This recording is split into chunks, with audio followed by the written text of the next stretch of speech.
Hi hello ಎಲ್ಲರಿಗೂ ನಮಸ್ಕಾರ.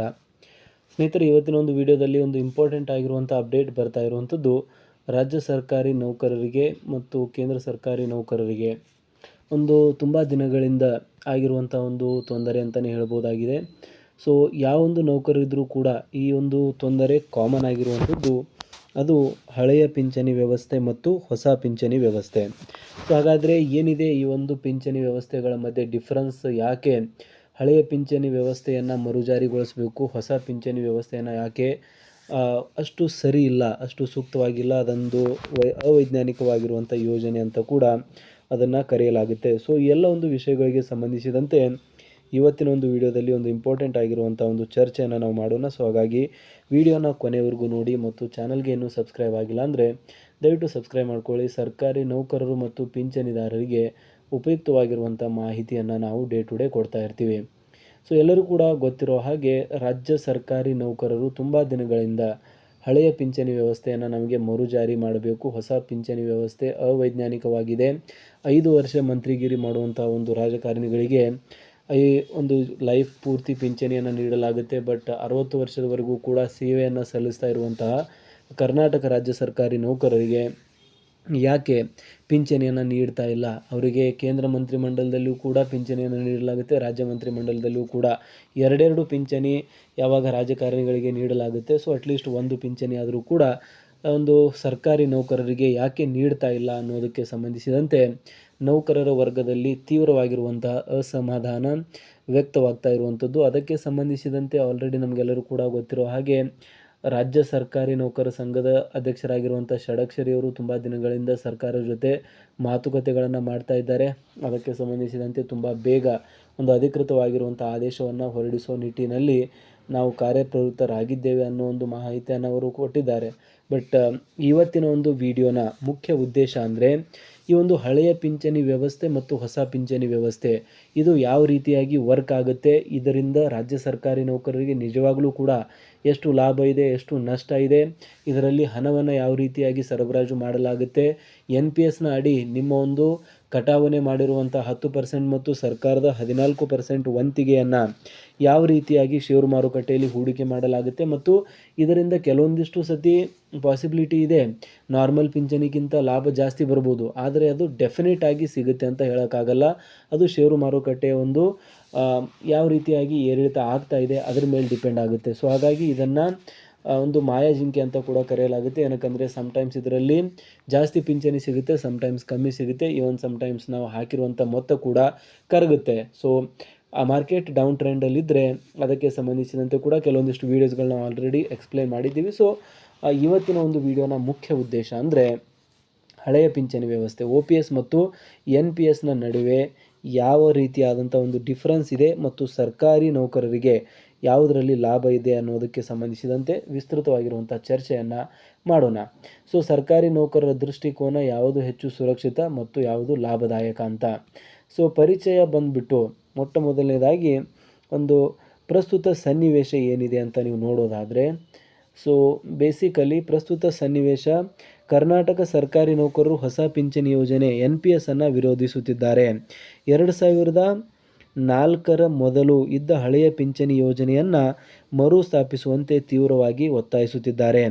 ಚುನಾವಣಾ ಪ್ರಣಾಳಿಕೆಯಲ್ಲಿ ಕಾಂಗ್ರೆಸ್ ಸರ್ಕಾರ OPS ಜಾರಿ ಭರವಸೆಯನ್ನು ನೀಡಿತ್ತು. ಅದಕ್ಕೆ ಸಂಬಂಧಿಸಿದಂತೆ ಇವಾಗ ಅದನ್ನು ಜಾರಿಗೆ ತರಬೇಕು ಅಂತ ಕೂಡ ಕೇಳ್ತಾ ಇದ್ದಾರೆ. ಆದರೆ 3 ವರ್ಷಗಳಾದರೂ ಕೂಡ ವರದಿ ಸಲ್ಲಿಕೆಯಾಗದ ಕಾರಣ ಸರ್ಕಾರಿ ನೌಕರರು ಆಕ್ರೋಶಗೊಂಡಿದ್ದಾರೆ. ಸೊ ಏನು ಕಾಂಗ್ರೆಸ್ ಸರ್ಕಾರ ಬೇಸಿಕಲಿ ಇದಕ್ಕೆ ಸಂಬಂಧಿಸಿದಂತೆ ಒಂದು ಪ್ರಾಮಿಸನ್ನು ಮಾಡಿತ್ತು, ನಮ್ಮ ಒಂದು ಸರ್ಕಾರ ಪವರಲ್ಲಿ ಬಂದರೆ ಇದಕ್ಕೆ ಸಂಬಂಧಿಸಿದಂತೆ ಒಂದು ಇಂಪಾರ್ಟೆಂಟ್ ಆಗಿರುವಂಥ ಒಂದು ಸ್ಟೆಪ್ಪನ್ನು ತೆಗೆದುಕೊಂಡು ರಾಜ್ಯ ಸರ್ಕಾರಿ ನೌಕರರಿಗೆ ಹಳೆಯ ಪಿಂಚಣಿ ವ್ಯವಸ್ಥೆಯನ್ನು ಮರುಜಾರಿ ಮಾಡುವಂಥ ಒಂದು ಕೆಲಸವನ್ನು ನಾವು ಮಾಡ್ತೇವೆ ಅಂತ ಹೇಳಿದರು. ಸೊ ಅದಕ್ಕೆ ಸಂಬಂಧಿಸಿದಂತೆ ಇವಾಗ 3 ವರ್ಷಗಳಾದರೂ ಕೂಡ ಇನ್ನೂ ಇಂಪ್ಲಿಮೆಂಟ್ ಆಗದೇ ಇರುವಂಥದ್ದು ಸರ್ಕಾರಿ ನೌಕರರ ಒಂದು ಆಕ್ರೋಶಕ್ಕೆ ಕಾರಣವಾಗಿದೆ. ಸೊ ಬೇಸಿಕಲಿ ಹಳೆಯ ಪಿಂಚಣಿ ವ್ಯವಸ್ಥೆ ಅಂದರೆ ಏನು, ಅದರ ಒಂದು ವೈಶಿಷ್ಟ್ಯಗಳು ಏನು ಅಂತ ನಾವು ನೋಡೋದಾದರೆ, ಸೊ ಅದಕ್ಕೆ ಸಂಬಂಧಿಸಿದಂತೆ ಇಲ್ಲಿದೆ ನೋಡಿ. ಸೊ ಇದನ್ನು ನಿವೃತ್ತಿಯ ನಂತರ ನೌಕರರಿಗೆ ಖಚಿತವಾದ ಮತ್ತು ನಿಗದಿತ ಮಾಸಿಕ ಆದಾಯವನ್ನು ನೀಡುತ್ತೆ. ಸೊ ಬೇಸಿಕಲಿ ರಿಟೈರ್ಮೆಂಟ್ ಆದಮೇಲೆ ಖಚಿತ 1 ತಿಂಗಳಿಗೆ ಇಷ್ಟು ಅಂದರೆ ಇಷ್ಟು ಫಿಕ್ಸ್ ಆಗಿ ನೀಡುವಂಥದ್ದು. ಸೊ ಅದು OPS. ಪಿಂಚಣಿ ಮೊತ್ತವು ನೌಕರನ ಕೊನೆಯ ಮೂಲ ವೇತನದ 50% ಆಗಿರುತ್ತದೆ. ತುಟ್ಟಿ ಭತ್ಯೆ DA ಪರಿಷ್ಕರಣೆಯಾದಂತೆ ಪಿಂಚಣಿ ಮೊತ್ತವು ಕೂಡ ಹೆಚ್ಚಾಗುತ್ತದೆ. ಅಂದರೆ ನಮಗೆಲ್ಲರೂ ಕೂಡ ಗೊತ್ತಿರುವಂಥದ್ದು, ಇದು ತುಂಬ ಇಂಪಾರ್ಟೆಂಟ್ ಇದೆ. ಇದರಲ್ಲಿ ಯಾವ ರೀತಿಯಾಗಿ ಒಂದು 6 ತಿಂಗಳಿಗೊಮ್ಮೆ DAನ ಪರಿಷ್ಕರಣೆ ಮಾಡಲಾಗುತ್ತೆ. ಸೊ ಯಾವಾಗ DA ಹೆಚ್ಚಳವಾಗುತ್ತೆ, ಯಾವಾಗ ಡಿಯರೆನ್ಸ್ ಅಲೋವೆನ್ಸ್ ಇನ್ಕ್ರೀಸ್ ಆಗುತ್ತೆ, ತುಟ್ಟಿ ಭತ್ಯೆ ಇನ್ಕ್ರೀಸ್ ಆಗುತ್ತೆ, ಆ ಒಂದು ಟೈಮಲ್ಲಿ ಪಿಂಚಣಿದಾರರ ಮತ್ತು ಫ್ಯಾಮಿಲಿ ಪೆನ್ಷನರ್ಸ್ರ ಪೆನ್ಷನ್ ಕೂಡ ಜಾಸ್ತಿ ಆಗುವಂಥದ್ದು ಇದು ಒಂದು ಪ್ರಮುಖ ವೈಶಿಷ್ಟ್ಯತೆ ಅಂತಲೇ ಹೇಳ್ಬೋದಾಗಿದೆ ಹಳೆಯ ಪಿಂಚಣಿ ವ್ಯವಸ್ಥೆಯ ಬಗ್ಗೆ. ಪಿಂಚಣಿಯ ಸಂಪೂರ್ಣ ಆರ್ಥಿಕ ಹೊರೆಯನ್ನು ಸರ್ಕಾರವೇ ಭರಿಸುತ್ತದೆ. ನೌಕರರ ವೇತನದಿಂದ ಕಡಿತ ಇರುವುದಿಲ್ಲ. ಸೊ ಇದು ಬೇಸಿಕಲಿ ಯಾವುದೇ ರೀತಿಯಾದಂಥ ಒಂದು ಮಾರ್ಕೆಟ್ ಅಪಾಯ ಇದಕ್ಕೆ ಇರುವುದಿಲ್ಲ. ಸರ್ಕಾರವೇ ಎಲ್ಲ ಒಂದು ವೇತನವನ್ನು ಭರಿಸೋದ್ರಿಂದ ಇದನ್ನು ಗ್ಯಾರಂಟೀಡ್ ಅಂತ ಹೇಳಲಾಗುತ್ತೆ. ಯಾವುದೇ ರೀತಿಯಾದಂತಹ ಒಂದು ಅಂದರೆ ಇದು ಕಡಿಮೆ ಆಗ್ಬೋದು ಅಥವಾ ನಿಂತು ಹೋಗ್ಬೋದು ಅನ್ನೋ ಒಂದು ಯಾವುದೇ ರೀತಿಯಾದಂಥ ಟೆನ್ಷನ್ ಇರೋದಿಲ್ಲ ಅಂತ ಕೂಡ ಹೇಳ್ತಿದ್ದಾರೆ. ಸೊ ಕೊನೆಯ ಮೂಲ ವೇತನ ನೌಕರರ ವೇತನದಿಂದ ಯಾವುದೇ ಕಡಿತ ಇಲ್ಲ. ಸೊ ಮಾರುಕಟ್ಟೆಯ ಒಂದು ಅಪಾಯ ಕೂಡ ಇದಕ್ಕೆ ಇರೋದಿಲ್ಲ. ಯಾವ ರೀತಿಯಾಗಿ NPSಗೆ ಮಾರುಕಟ್ಟೆ ಅಪಾಯ ಇರುತ್ತೆ, ಆ ರೀತಿ ಯಾವುದೇ ಒಂದು ಅಪಾಯ ಈ ಒಂದು OPSಗೆ ಇರೋದಿಲ್ಲ. ಅದಕ್ಕೆ ಸಂಬಂಧಿಸಿದಂತೆ ಇಲ್ಲಿ ನೋಡ್ತಾ ಇದ್ದೀರಾ. ಸೊ ಹಾಗಾದರೆ OPSನ ವಿಶಿಷ್ಟತೆಗಳು ನೋಡಿದ ಮೇಲೆ NPS ಏನಿದೆ, NPSನ ವೈಶಿಷ್ಟ್ಯತೆಗಳೇನು ಅದನ್ನು ಕೂಡ ನಾವು ನೋಡಬೇಕಾಗುತ್ತೆ. ಸೊ NPS ಅಂದ್ರೇನು ಅಂತ ನಾವು ಮೊಟ್ಟ ಮೊದಲನೇದಾಗಿ ನೋಡೋದಾದರೆ, ಇದು ಮಾರುಕಟ್ಟೆ ಆಧಾರಿತ ಒಂದು ಕೊಡುಗೆ ಯೋಜನೆಯಾಗಿದೆ. ಸೊ ಮಾರುಕಟ್ಟೆ ಅಂದರೆ ಷೇರು ಮಾರುಕಟ್ಟೆ. ಸೊ ಷೇರು ಮಾರುಕಟ್ಟೆ ಆಧಾರಿತ ಕೊಡುಗೆ ಯೋಜನೆಯಾಗಿದೆ. ಸೊ ಉದ್ಯೋಗಿಯ ವೇತನದ 10% ಮೊತ್ತವನ್ನು ಕಡಿತಗೊಳಿಸಲಾಗುತ್ತದೆ ಮತ್ತು ಸರ್ಕಾರವು ಸಮಾನ ಅಥವಾ ಹೆಚ್ಚು ಕೊಡುಗೆ ನೀಡುತ್ತದೆ. ಸೊ ನಮ್ಮ ಒಂದು ರಾಜ್ಯದಲ್ಲಿ ಉದ್ಯೋಗಿಯು 10% ಮತ್ತು ಸರ್ಕಾರ 14% ವಂತಿಗೆಯನ್ನು ನೀಡ್ತಾರೆ. ಈ ಹಣವನ್ನು ಷೇರು ಮಾರುಕಟ್ಟೆ ಮತ್ತು ಬಾಂಡ್ಗಳಲ್ಲಿ ಹೂಡಿಕೆ ಮಾಡಲಾಗುತ್ತೆ. ಸೊ ಬೇಸಿಕಲಿ ಏನಾಗುತ್ತೆ ಅಂದರೆ, ಈ ಒಂದು ಹಣ ಏನಿರುತ್ತಲ್ಲ, ಈ ಒಂದು ಹಣವನ್ನು ಥರ್ಡ್ ಪಾರ್ಟಿ ಫಂಡ್ಸ್ಗಳಿರುತ್ತೆ, ಮ್ಯೂಚುವಲ್ ಫಂಡ್ಸ್ಗಳಾಗಿರ್ಬೋದು, ಹೆಡ್ಜ್ ಫಂಡ್ಸ್ಗಳಾಗಿರ್ಬೋದು, LICಗಳಂಥ ಒಂದು ಫಂಡ್ಸ್ಗಳಾಗಿರ್ಬೋದು, ಆ ಒಂದು ಫಂಡ್ಸ್ಗಳಲ್ಲಿ ಡಿವೈಡ್ ಮಾಡಿ ಹೂಡಿಕೆ ಮಾಡಲಾಗುತ್ತೆ. ಸೊ ಆ ಒಂದು ಡಿವೈಡ್ ಮಾಡಿರುವಂಥ ಹಣ ಡೈರೆಕ್ಟ್ಲಿ ಅಥವಾ ಇಂಡೈರೆಕ್ಟ್ಲಿ ಷೇರು ಮಾರುಕಟ್ಟೆಯಲ್ಲಿ ಹೂಡಿಕೆ ಮಾಡಲಾಗುತ್ತೆ. ಸೊ ಹೂಡಿಕೆ ನಂತರ ಸೊ ಬೇಸಿಕಲಿ ಏನಾಗುತ್ತೆ, ನೀವು 60 ವರ್ಷಗಳವರೆಗೆ ನೀವು ರಿಟೈರ್ಮೆಂಟ್ವರೆಗೂ ಕೂಡ ಹಣವನ್ನು ಅದರಲ್ಲಿ ಕ್ರೋಢೀಕರಿಸ್ತಾ ಹೋಗ್ತೀರಾ. ಸೊ ಯಾವಾಗ ಅದರಲ್ಲಿ ಹಣ ಕ್ರೋಢೀಕರಣ ಆಗ್ತಾ ಹೋಗುತ್ತೆ, ಸೊ ಫೈನಲಿ ನಿವೃತ್ತಿಯ ನಂತರ 60% ಮೊತ್ತವನ್ನು ಲಂಪ್ಸಮ್ ಅಂದರೆ ಕಾರ್ಪಸ್ ಅಂತ ಕರಿತೀವಿ, ಕಾರ್ಪಸ್ ರೂಪದಲ್ಲಿ ನೀವು ಅದನ್ನು ವಾಪಸ್ ಪಡಿಬೋದು. ಆ್ಯಂಡ್ ಉಳಿದ 40% ಅನ್ಯೂಟಿ ಖರೀದಿಸಲು ಬಳಸಬೇಕು. ಅನ್ಯೂಟಿ ಅಂದರೆ ಬೇಸಿಕಲಿ ಆ ಒಂದು ಹಣದಿಂದ ನಿಮಗೆ ಪಿಂಚಣಿಯನ್ನು ನೀಡುವಂಥ ವ್ಯವಸ್ಥೆಯನ್ನು ಮಾಡಲಾಗುತ್ತೆ. ಸೊ ಅದನ್ನು ಅನ್ಯೂಟಿ ಅಂತ ಕರಿತೀವಿ. ಸೊ ತುಂಬ ಸಿಂಪಲ್ಲಾಗಿ ಇದನ್ನು ಹೇಳಬೇಕು ಅಂದರೆ, ಫಾರ್ ಎಕ್ಸಾಂಪಲ್, ನೀವು ಒಂದು 24-25 ವಯಸ್ಸಿದೆ ಅಂತ ಅಂದ್ಕೊಳ್ಳಿ ನಿಮಗೆ, ಮತ್ತು ನೀವು ಷೇರು ಮಾರುಕಟ್ಟೆಯಲ್ಲಿ ಹಣ ಹೂಡಿಕೆ ಮಾಡೋಕ್ಕೆ ಇಷ್ಟ ಇಲ್ಲ. ಆದರೆ ನೀವು ಸರ್ಕಾರಿ ನೌಕರಂದರೆ ನಿಮ್ಮ ಒಂದು ಹಣ ಇಂಡೈರೆಕ್ಟ್ಲಿ ಅದರಲ್ಲಿ ಹೂಡಿಕೆ ಆಗುತ್ತೆ. ಸೊ ಏನಾಗುತ್ತೆ, ಪ್ರತಿ ತಿಂಗಳು 14% ಸರ್ಕಾರ ಮತ್ತು 10% ನಿಮ್ಮ ಕಡೆಯಿಂದ, ಅಂದರೆ ಟೋಟಲ್ 24% ಒಂದು ಬೇಸಿಕ್ನ ಅಮೌಂಟನ್ನು ಕಡಿತ ಮಾಡಲಾಗುತ್ತೆ. ಸೊ ಅದನ್ನು ಒಂದು NPS ಪೋರ್ಟಲ್ನಲ್ಲಿ ನೀವು ಡಿಪ್ಲಾಯ್ ಮಾಡ್ತೀರಾ. ಸೊ ಸರ್ಕಾರ ಡಿಪ್ಲಾಯ್ ಮಾಡುತ್ತೆ. ಸೊ ಅಲ್ಲಿಂದ ಷೇರು ಮಾರುಕಟ್ಟೆಯಲ್ಲಿ ಹೂಡಿಕೆ ಆಗ್ತಾ ಹೋಗುತ್ತೆ. ಫಾರ್ ಎಕ್ಸಾಂಪಲ್, ನಿಮ್ಮ ಒಂದು ಟೋಟಲ್ ಹೂಡಿಕೆ ಮಾಡಿರುವಂಥ ಹಣ ಒಂದು 50 ಲಕ್ಷ ಆಗಿದೆ ಅಂತ ಅಂದ್ಕೊಳ್ಳಿ. ಅದಕ್ಕೆ ಬಂದಿರುವಂಥ ಬಡ್ಡಿ, ಇಲ್ಲಿವರೆಗೂ ಬಂದಿರುವಂಥ ಬಡ್ಡಿ, ಸೊ ಟೋಟಲಾಗಿ ನೀವು 80 ಲಕ್ಷ ಹೂಡಿಕೆ ಮಾಡಿದ್ದೀರಾ ಅಂತ ಅಂದ್ಕೊಳ್ಳಿ. ಒಂದು ಬಡ್ಡಿ ಸೇರಿಸಿ 1 ಕೋಟಿ ಆಗಿದೆ ಅಂತ ಅಂದ್ಕೊಳ್ಳಿ. ಸೊ 1 ಕೋಟಿ ಒಂದು ಕಾರ್ಪಸ್ ಅಂತ ನಾವು ಕರಿತೀವಿ. ಸೊ ಇದಾದಮೇಲೆ ಏನಾಗುತ್ತೆ ಅಂದರೆ, ನೀವು ಬೇಕು ಅಂದರೆ 1 ಕೋಟಿ ಟೋಟಲ್ ಹಣ ಆಗಿದೆ. ಸೊ ಆ ಒಂದು ಹಣದಲ್ಲಿ 60% ನೀವು ಹಿಂಪಡೆಯಬಹುದು, ಅಂದರೆ ವಿಡ್ರಾ ಮಾಡ್ಬೋದು. ಸೊ ಯಾವ ರೀತಿ ಫಿಕ್ಸ್ಡ್ ಡೆಪಾಸಿಟ್ ಇಟ್ಟಿರ್ತೀರಾ, ಸೊ ಫಿಕ್ಸ್ಡ್ ಡೆಪಾಸಿಟ್ ಮ್ಯಾಚುರಿಟಿ ಆದಮೇಲೆ ವಿಡ್ರಾ ಮಾಡೋಕ್ಕೆ ಆಪ್ಷನ್ ಇರುತ್ತೆ. ಅದೇ ರೀತಿಯಾಗಿ ನೀವು ರಿಟೈರ್ಡ್ ಆದಮೇಲೆ ಇದರಲ್ಲಿ ವಿಡ್ರಾ ಮಾಡೋಕ್ಕೆ ಆಪ್ಷನ್ ಇರುತ್ತೆ. ನಡುವೆ ಇದನ್ನು ವಿಡ್ರಾ ಮಾಡೋಕ್ಕೆ ಬರೋದಿಲ್ಲ. ಅದರಲ್ಲಿ ಕೆಲವೊಂದಿಷ್ಟು ಲೈಕ್ 20% ಏನೋ ವಿಡ್ರಾ ಮಾಡೋಕ್ಕೆ ಆಪ್ಷನ್ ಇದೆ. ಬಟ್ ಅದು ಕೂಡ ಮೆಡಿಕಲ್ ರೀಸನ್ಗಳಿದ್ದರೆ ಮಾತ್ರ ಅದನ್ನು ವಿಡ್ರಾ ಮಾಡೋಕ್ಕೆ ಆಪ್ಷನ್ ಇರುತ್ತೆ. ಆ್ಯಂಡ್ ಅದರಲ್ಲಿಯೂ ಕೂಡ ಕೆಲವೊಂದಿಷ್ಟು ಜಾಸ್ತಿ ರಿಸ್ಟ್ರಿಕೇಷನ್ಸ್ ಇದೆ. ಬಟ್ ಟೋಟಲ್ ಅಮೌಂಟನ್ನು ಯಾವುದೇ ಕಾರಣಕ್ಕೂ ಕೂಡ NPSನಿಂದ ವಿಡ್ರಾ ಮಾಡೋಕ್ಕೆ ಅವಕಾಶ ಇರೋದಿಲ್ಲ. ಸೊ ಹಾಗಾಗಿ 100 ಕೋಟಿಯಲ್ಲಿ ನೀವು ಸಪೋಸ್ 1 ಕೋಟಿಯಲ್ಲಿ ನೀವು 60 ಲಕ್ಷ ವಿಡ್ರಾ ಮಾಡಿದ್ದೀರಾ ಅಂತ ಅಂದ್ಕೊಳ್ಳಿ. ಉಳಿದಂಥ ಒಂದು 40 ಲಕ್ಷನ ಅನ್ಯೂಟಿ ರೂಪದಲ್ಲಿ ನೀವು ಇಡಬೇಕಾಗುತ್ತೆ. ಅಂದರೆ ಅದನ್ನು ವಿಡ್ರಾ ಮಾಡೋ ಹಾಗಿಲ್ಲ. ಸೊ ಆ ಒಂದು 40 ಲಕ್ಷನ ಷೇರು ಮಾರುಕಟ್ಟೆಯಲ್ಲಿ ಹೂಡಿಕೆ ಮಾಡ್ತಾ ಅದರಿಂದ ಬರುವಂಥ ಒಂದು ಹಣದಲ್ಲಿ, ಅದರಿಂದ ಬರುವಂಥ ಒಂದು ಬಡ್ಡಿಯಲ್ಲಿ ನಿಮಗೆ ಪಿಂಚಣಿಯನ್ನು ನೀಡಲಾಗುತ್ತೆ. ಸೊ ಹಾಗಾಗಿ ಆ ಒಂದು ಪಿಂಚಣಿ ಫಿಕ್ಸ್ ಇರೋದಿಲ್ಲ. ಅದರಲ್ಲಿ ಯಾವುದೇ ರೀತಿಯಾದಂಥ ಒಂದು ಫಿಕ್ಸ್ ಅಂತ ಇರೋದಿಲ್ಲ. ಏನಕ್ಕಂದರೆ ಷೇರು ಮಾರುಕಟ್ಟೆ ನಮಗೆಲ್ಲರೂ ಕೂಡ ಗೊತ್ತಿರುವಂಥದ್ದು ಒಮ್ಮೆ ಮೇಲೆ ಹೋಗುತ್ತೆ, ಒಮ್ಮೆ ಕೆಳಗೆ ಬರುತ್ತೆ. ಸೊ ಬೇಸಿಕಲಿ ಅದರಲ್ಲಿ ಒಮ್ಮೊಮ್ಮೆ ಲಾಸ್ ಆಗುತ್ತೆ, ಒಮ್ಮೆ ಪ್ರಾಫಿಟ್ ಆಗುತ್ತೆ. ಸೊ ಆ ರೀತಿ ಫ್ಲಕ್ಚುಯೇಷನ್ಸ್ಗಳಾದಾಗ ನಿಮಗೆ ಒಂದೊಂದು ತಿಂಗಳಲ್ಲಿ ಯಾವುದೇ ರೀತಿಯಾದಂಥ ಪಿಂಚಣಿ ಕೂಡ ಬರದೇ ಇರುವಂಥ ಒಂದು ಅವಕಾಶ ಅಥವಾ ಒಂದಿಷ್ಟು ಸನ್ನಿವೇಶ ಬರುತ್ತೆ. ಆ್ಯಂಡ್ ಕೆಲವೊಂದಿಷ್ಟು ಸತಿ ಷೇರು ಮಾರುಕಟ್ಟೆ ಓಡ್ತಾ ಇರುವಾಗ ಕೆಲವೊಂದಿಷ್ಟು ಒಳ್ಳೆಯ ಪಿಂಚಣಿ ಕೂಡ ಸಿಗುತ್ತೆ. ಸೊ ಹಾಗಾಗಿ ಡಿ ಎ ಇನ್ಕ್ರೀಸ್ ಆಗಿದ್ರೆ ಆ ಒಂದು ಪಿಂಚಣಿ ಇನ್ಕ್ರೀಸ್ ಆಗೋದಿಲ್ಲ. ಸೊ ಬೇಸಿಕಲಿ ಸರ್ಕಾರಕ್ಕೆ ಯಾವುದೇ ರೀತಿಯಾದಂಥ ಹೊರೆ ಇರೋದಿಲ್ಲ. ಎಲ್ಲ ಒಂದು ಹೊರೆ ಕೂಡ ಇರುವಂಥದ್ದು ರಾಜ್ಯ ನೌಕರರಿಗೆ ಮಾತ್ರ. ಸೊ ಐ ಹೋಪ್ ನಿಮ್ಗೆ ಅರ್ಥ ಆಗಿದೆ. ಸೊ ಹಾಗಾದರೆ ಈ ಒಂದು ಎಕ್ಸಾಂಪಲ್ ನಾನು ಮಾತ್ರ ತೆಗೆದುಕೊಂಡಿರುವಂಥದ್ದು 1 ಕೋಟಿ ಆಗುತ್ತೆ ಅಂತ. ಸೊ ಬೇಸಿಕಲಿ ನಿಮ್ಮ ಒಂದು ಸೇವೆ ತುಂಬ ಕಡಿಮೆ ಆಗಿದ್ದರೆ ಕೆಲವೊಂದಿಷ್ಟು ಎಕ್ಸಾಂಪಲ್ಸ್ಗಳನ್ನ ನೋಡಿದ್ದೀವಿ, 20-30 ಲಕ್ಷ ಆಗಿರುತ್ತೆ. ಸೊ ಅದರಲ್ಲೂ ಕೂಡ 40% ಇಟ್ಟು ಉಳಿದಂಥ ಅಮೌಂಟನ್ನು ವಿಡ್ರಾ ಮಾಡಿದಾಗ 2,000-3,000 ಸಾವಿರ ಪಿಂಚಣಿ ಸಿಗ್ತಾ ಇರುವಂಥದ್ದು ರೀಸೆಂಟಾಗಿ NPSನ ಅಡಿಯಲ್ಲಿ ಒಂದು ಏನು ರಿಟೈರ್ಡ್ ಆಗಿದ್ದಾರೆ ಅಂತಹ ಸರ್ಕಾರಿ ನೌಕರರ ಪರಿಸ್ಥಿತಿಯನ್ನು ಕೂಡ ನಾವು ನೋಡಿದ್ದೇವೆ. ಸೊ ವಿಲೇಜ್ ಅಕೌಂಟೆಂಟ್ ಆಗಿ ರಿಟೈರ್ಡ್ ಆಗಿರುವಂಥ ನೌಕರರು 2,000-3,000 ರೂಪಾಯಿ, 4,000 ರೂಪಾಯಿ ಪಿಂಚಣಿಯನ್ನು NPSನ ಅಡಿ ಪಡಿತಾ ಇರುವಂಥದ್ದು ನಿಜಕ್ಕೂ ಕೂಡ ಕ್ಲಿಷ್ಟಕರವಾಗಿರುವಂಥ ಸಂಗತಿ ಇದೆ. ಸೊ ಒಂದು ಎಕ್ಸಾಂಪಲ್ನ ನಾನು ಹೇಳೋದಕ್ಕಾಗಿ ನಿಮಗೆ ಈ ರೀತಿಯಾದಂಥ 1 ಕೋಟಿ ಕಾರ್ಪಸ್ನ ಹೇಳಿರುವಂಥದ್ದು.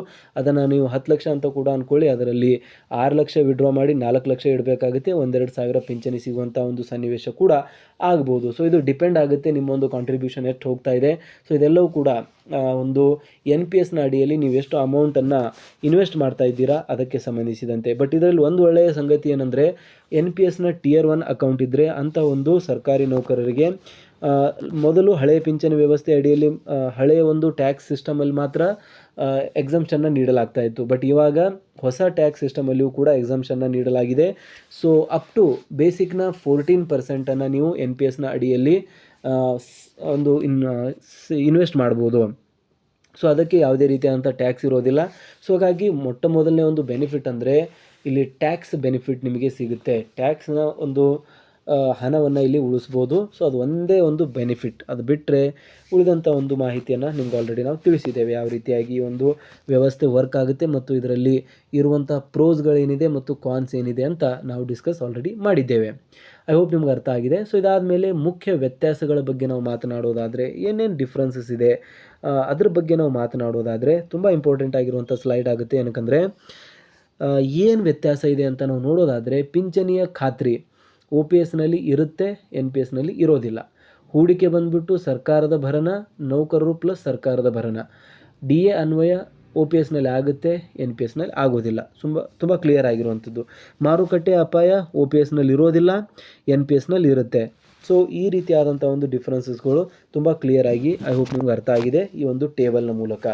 ಸೊ ಪ್ಲೀಸ್ ದಯವಿಟ್ಟು ಈ ಒಂದು ವಿಡಿಯೋನ ಲೈಕ್ ಮಾಡಿ, ನಿಮಗೆ ಈ ಒಂದು ಮಾಹಿತಿ ಕೊಡ್ತಾ ಇರುವಂಥದ್ದು ಇಷ್ಟ ಆಗ್ತಾಯಿದ್ರೆ ಮತ್ತು ಸೆನ್ಸ್ ಮಾಡ್ತಾಯಿದ್ರೆ.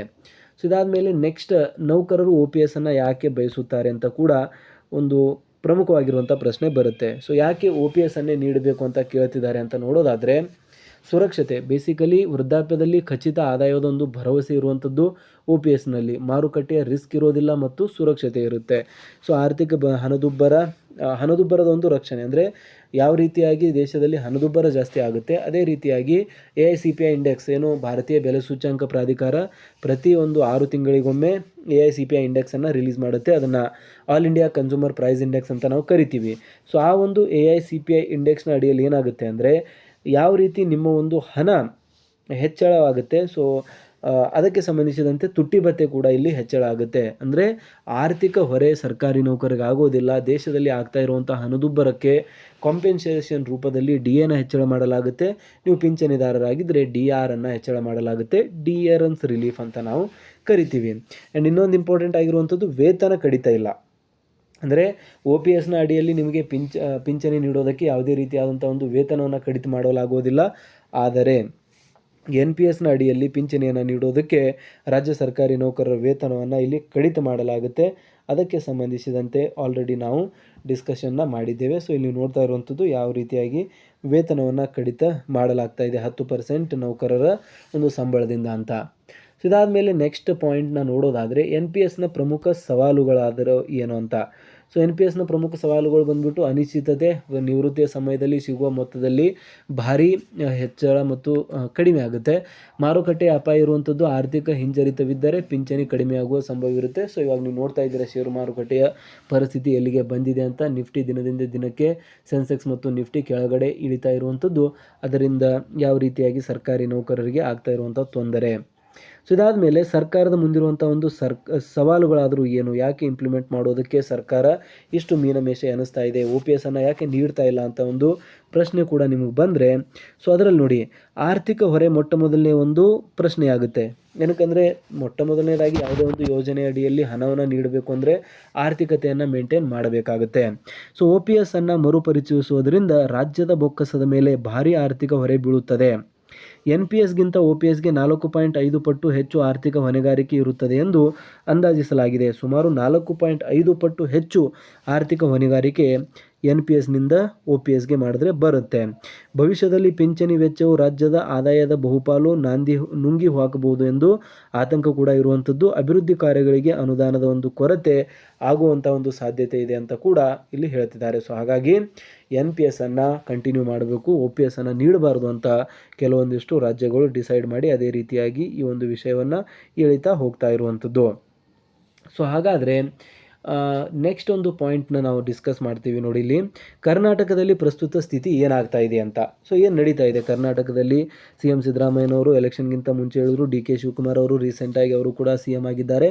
ಸೊ ಅವರು ಕೂಡ ಹೇಳ್ತಾ ಇದ್ದರು ಎಲೆಕ್ಷನ್ ಟೈಮಲ್ಲಿ ಹಳೆಯ ಪಿಂಚಣಿ ವ್ಯವಸ್ಥೆಯನ್ನು ನಾವು ಜಾರಿ ಮಾಡ್ತೀವಿ ಅಂತ. ಸೊ ಹಾಗಾದರೆ ಜಾರಿ ಆಗಿದೆ, ಅದಕ್ಕೆ ಸಂಬಂಧಿಸಿದಂತೆ ಏನು ಪ್ರಿಪರೇಷನ್ಸ್ಗಳು ನಡೀತಾ ಇದೆ, ಅದಕ್ಕೆ ಸಂಬಂಧಿಸಿದಂತೆ ಏನು ನಡೀತಾ ಇದೆ ಅಂತ ನೋಡೋಣ. ರಾಜ್ಯ ಸರ್ಕಾರವು ಹೆಚ್ಚುವರಿ ಮುಖ್ಯ ಕಾರ್ಯದರ್ಶಿ ಉಮಾ ಮಹಾದೇವನ್ ಅವರ ನೇತೃತ್ವದಲ್ಲಿ ಸಮಿತಿಯೊಂದನ್ನು ರಚಿಸಿದ್ದಾರೆ. ಈ ಸಮಿತಿ ಇತರ ರಾಜ್ಯಗಳಲ್ಲಿ OPS ಅನುಷ್ಠಾನ ಸಾಧಕ ಬಾಧಕಗಳನ್ನು ಅಧ್ಯಯನ ಮಾಡುತ್ತಿದೆ. ಸಮಿತಿ ರಚನೆಗಾಗಿ 3 ವರ್ಷಗಳು ಆದರೂ ಕೂಡ ಇನ್ನೂ ವರದಿ ಸಲ್ಲಿಕೆಯಾಗದೇ ಇರುವಂಥದ್ದು ನಿಜಕ್ಕೂ ಕೂಡ ವಿಪರ್ಯಾಸದ ಒಂದು ಸಂಗತಿ ಆಗಿದೆ. ಮುಖ್ಯಮಂತ್ರಿ ಸಿದ್ದರಾಮಯ್ಯನವರು ಸಮಿತಿಯ ವರದಿ ಬಂದ ನಂತರ ಕ್ಯಾಬಿನೆಟ್ನಲ್ಲಿ ಚರ್ಚಿಸಿ ನಿರ್ಧಾರ ಕೈಗೊಳ್ಳುವ ಒಂದು ಭರವಸೆಯನ್ನು ನೀಡಿದ್ದಾರೆ. ಸೊ ಇವಾಗ ಅವರು ಮುಖ್ಯಮಂತ್ರಿ ಇರೋದಿಲ್ಲ, DK ಶಿವಕುಮಾರ್ ಅವರು ಇದಕ್ಕೆ ಸಂಬಂಧಿಸಿದಂತೆ ಒಂದು ಇಂಪಾರ್ಟೆಂಟ್ ಆಗಿರುವಂಥ ಸ್ಟೆಪ್ಪನ್ನು ತೆಗೆದುಕೊಳ್ಳಲಿದ್ದಾರೆ ಅಂತ ಕೂಡ ಹೇಳಲಾಗ್ತಾ ಇದೆ. ಸೊ ಇದಾದ ಮೇಲೆ ನೆಕ್ಸ್ಟ್ ನೀವು ನೋಡ್ತಾ ಇರುವಂಥದ್ದು ಒಂದು ನೌಕರರ ಹಿತದೃಷ್ಟಿ, ಭವಿಷ್ಯದ ಯೋಜನೆ ಮತ್ತು ಅನುಷ್ಠಾನ ಯಾವಾಗ ಅಂತ. ಸೊ ವರದಿ ಸಲ್ಲಿಕೆ ಮೊಟ್ಟ ಮೊದಲನೇ ಒಂದು ಸ್ಟೆಪ್ ಆಗಿರುತ್ತೆ. ಸೊ ಮೊಟ್ಟ ಮೊದಲನೇದಾಗಿ ವರದಿ ಸಲ್ಲಿಕೆ ಆಗಬೇಕು. ಸೊ ಇದಾದ ಮೇಲೇ ಮುಂದಿನ ಒಂದು ಸ್ಟೆಪ್ಸ್ಗಳನ್ನು ತೆಗೆದುಕೊಳ್ಳಲಾಗುತ್ತೆ. ಸೊ ಉಮಾ ಮಹಾದೇವನ್ ಸಮಿತಿ ತನ್ನ ಒಂದು ಅಧ್ಯಯನ ವರದಿಯನ್ನು ಸರ್ಕಾರಕ್ಕೆ ಶೀಘ್ರವಾಗಿ ಸಲ್ಲಿಸುವ ನಿರೀಕ್ಷೆ ಇದೆ. ಸೊ ಇದಾದ ಮೇಲೆ ಕ್ಯಾಬಿನೆಟ್ನಲ್ಲಿ ನಿರ್ಧಾರವನ್ನು ಕೈಗೊಳ್ಳಲಾಗುವುದು. ವರದಿ ಪರಿಶೀಲಿಸಿದ ನಂತರ ರಾಜ್ಯ ಸಚಿವ ಸಂಪುಟವು OPS ಮರುಸ್ಥಾಪನೆ ಕುರಿತು ಅಂತಿಮ ತೀರ್ಮಾನವನ್ನು ಕೈಗೊಳ್ಳಲಿದೆ. ಅನುಷ್ಠಾನದ ದಿನಾಂಕದ ಬಗ್ಗೆ ನಾವು ಮಾತನಾಡುವುದಾದರೆ ಅಧಿಕೃತ ದಿನಾಂಕವನ್ನು ಇನ್ನೂ ಕೂಡ ಘೋಷಿಸಲಾಗಿಲ್ಲ. ಆದರೆ ಮುಂದಿನ ಬಜೆಟ್ನಲ್ಲಿ ಅಥವಾ ಶೀಘ್ರದಲ್ಲೇ ನಿರ್ಧಾರ ಪ್ರಕಟವಾಗಬಹುದು ಎಂದು ನೌಕರರು ಕಾಯುತ್ತಿದ್ದಾರೆ. ಸೊ ಅಧಿಕೃತವಾಗಿರುವಂಥ ಒಂದು ಮಾಹಿತಿ ಅಥವಾ ದಿನಾಂಕ ಮುಂದಿನ ಒಂದು ಕ್ಯಾಬಿನೆಟ್ ಮೀಟಿಂಗ್ನಲ್ಲಿ ಇದಕ್ಕೆ ಸಿಗ್ಬೋದು ಅಂತ ಕೂಡ ಹೇಳಲಾಗ್ತಾ ಇದೆ. ಸೊ ಇದಕ್ಕೆ ಸಂಬಂಧಿಸಿದಂತೆ ನಿಮ್ಮ ಒಂದು ಬೇಡಿಕೆಗಳ ಅಥವಾ ಒಂದು ಪ್ರಶ್ನೆಗಳೇನಾದರೂ ಇದ್ದರೆ ದಯವಿಟ್ಟು ಕಮೆಂಟಲ್ಲಿ ತಿಳಿಸಿ. ನೌಕರರ ಬೇಡಿಕೆ ಮತ್ತು ಸರ್ಕಾರದ ಆರ್ಥಿಕ ಸ್ಥಿತಿಯ ನಡುವೆ ಸಮತೋಲನ ಕಾಯ್ದುಕೊಳ್ಳುವುದು ಈಗಿನ ಬಹುದೊಡ್ಡ ಸವಾಲಾಗಿದೆ ಅಂತ ಕೂಡ ಹೇಳಲಾಗ್ತಾ ಇದೆ. ಸೊ ಹಾಗಾಗಿ ರಾಜ್ಯ ಸರ್ಕಾರಿ ನೌಕರರು ಮತ್ತು ಕೇಂದ್ರ ಸರ್ಕಾರಿ ನೌಕರರಿಗೆ ಏನು ಒಂದು ಬಹುದಿನದ ಬೇಡಿಕೆ ಏನಾಗಿದೆ, ಸೊ ಆ ಒಂದು ಬಹುದಿನದ ಬೇಡಿಕೆ ಇದೆ ಹಳೆಯ ಪಿಂಚಣಿ ವ್ಯವಸ್ಥೆಯನ್ನು ಮರುಜಾರಿ ಮಾಡುವಂಥದ್ದು. ಸೊ ಇದಕ್ಕೆ ಸಂಬಂಧಿಸಿದಂತೆ ನಿಮಗೇನು ಅನಿಸುತ್ತೆ ಕಮೆಂಟಲ್ಲಿ ತಿಳಿಸಿ.